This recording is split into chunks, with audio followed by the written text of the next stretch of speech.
I'm Alan Murray with the Wall Street Journal, and I'm here at the U.S. Treasury Building with the man of the House, Treasury Secretary Tim Geithner, conducting a dig dialogue. Secretary Geithner, thanks very much for being here. Nice to see you, Alan. I think you know how this works. I'm merely a prop in this exercise. My job is to ask the questions that have been offered up by the dig online community.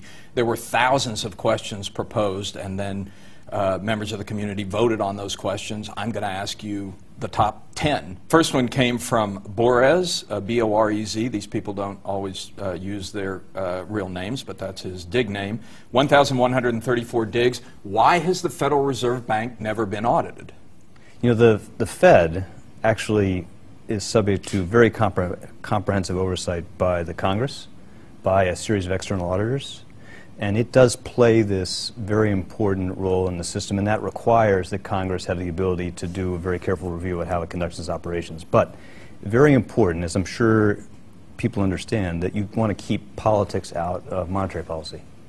And there are good reasons for that. You know, we went through centuries of financial crisis in the United States, at least two, before the Fed was established. Those crises were produced in part by the fact that we didn't have a central bank that had independence, ability to deal with these kind of things. And you need to keep those kind of things away from political influence that can compromise the effectiveness of policy. But as this shows, there clearly is a group of people out there that feels very passionately about this. The third question on the list was 712 digs, was from Moto Bike Man, who said, what is your position on Ron Paul's House Resolution 1207, which, as I understand it, calls for a comprehensive audit of the Fed? Why does this persist if, as you say, the Fed is already fully audited? Well, the Fed is dramatically more transparent than it was, is subject to very comprehensive oversight and audits. But there are certain things about what the Fed does that, again, you need to make sure that you preserve as independent of political influence.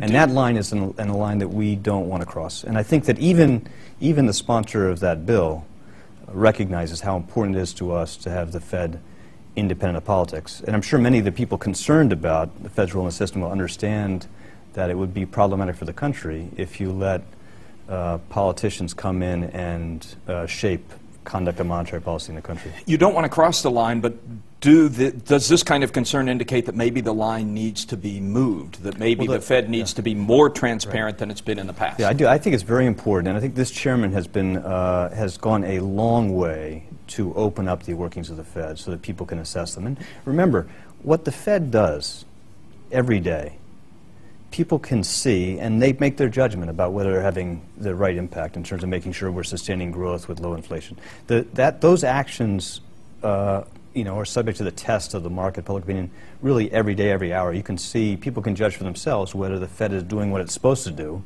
under the laws of the land. Well, some of them clearly don't like what they see. The ninth question on the list was from Zwendkas, 357 digs.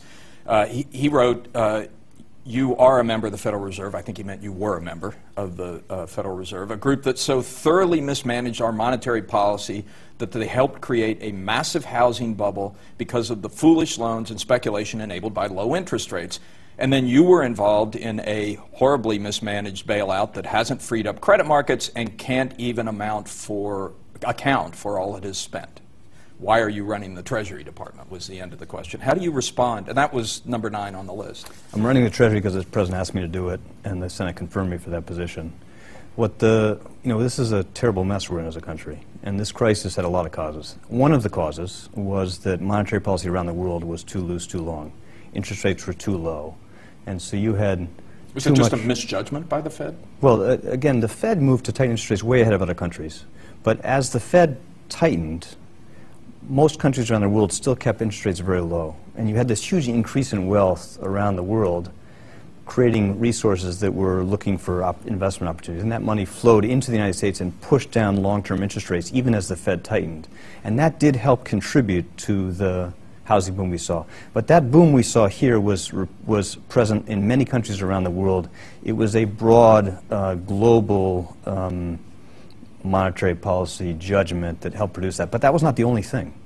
We also had very systematic failures in supervision and regulation that allowed a huge amount of leverage to build up, risk to build up outside the traditional protections and constraints. And those misjudgments by people running financial institutions, and those failures in supervision brought this economy to the edge of collapse. Some people do wonder why, given this history, it makes sense now to give more power to the Federal Reserve as your financial reform bill does. I want to go back to the last part of that question, though.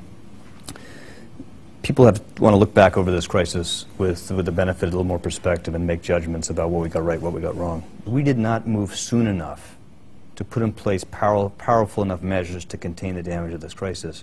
We waited too long. We came into the crisis without adequate tools, not just to prevent crises, to prevent this kind of buildup in leverage, excess risk-taking we saw, but to contain the damage of failure when it happened.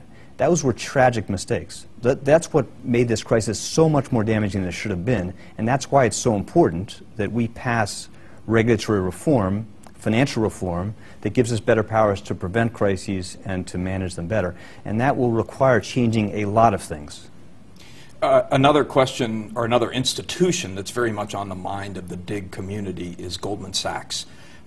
Larry JR 88 asks, this is the second question with 728 digs. He asks, Goldman Sachs is a large profit-seeking company which you are a part of. Isn't it a conflict of interest to funnel tax dollars into this private company using your new position as Secretary of the Treasury, keeping in mind that you and your old buddies benefit monetarily? Maybe I'm mistaken, but isn't this a textbook example of political corruption? Were you ever employed by Goldman Sachs? I have never worked for Goldman Sachs. In fact, I've spent almost my entire professional life since I left school working in the public sector as a public servant. Do you own any stock in Goldman Sachs? I don't. Have you ever done any work for Goldman Sachs, been No. paid for Goldman Sachs anyway? So where does this... You know, it's like the thing about our age. You know, these things get some salience in currency. It's kind of crazy. But it does demonstrate a really important thing, which is it is very important that people understand that the people that hold these jobs, people that work in these positions, need to be held to the highest standards of integrity, and we would never, ever have people in these jobs who would do anything for the benefit of an individual company or individual firm, and that is a very important obligation that all of us have. But that's a serious question that lies behind this. There's another question here. It's the fifth question from Key THB with 579 digs. It says, how do you feel about the revolving door between high job positions in the Treasury Department and Goldman Sachs? You worked for Bob Rubin, who ran Goldman Sachs before he was Treasury Secretary. I worked for him as a civil servant at the Treasury. But while he was Treasury Secretary. Well, and while he was Treasury Secretary, not at Goldman Sachs. Not at Goldman Sachs, right. Hank Paulson was your predecessor as Secretary of the Treasury. He ran Goldman Sachs. Steve Friedman, who was co-head of Goldman Sachs, was the chairman of your board. At my request.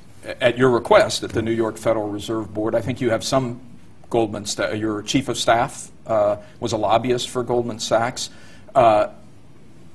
Clearly, this makes some people nervous. Let me just say, these are deeply honorable men, great public statesmen, willing to come serve their country in very challenging times, and did exceptionally good things for the country. It's very important to recognize that.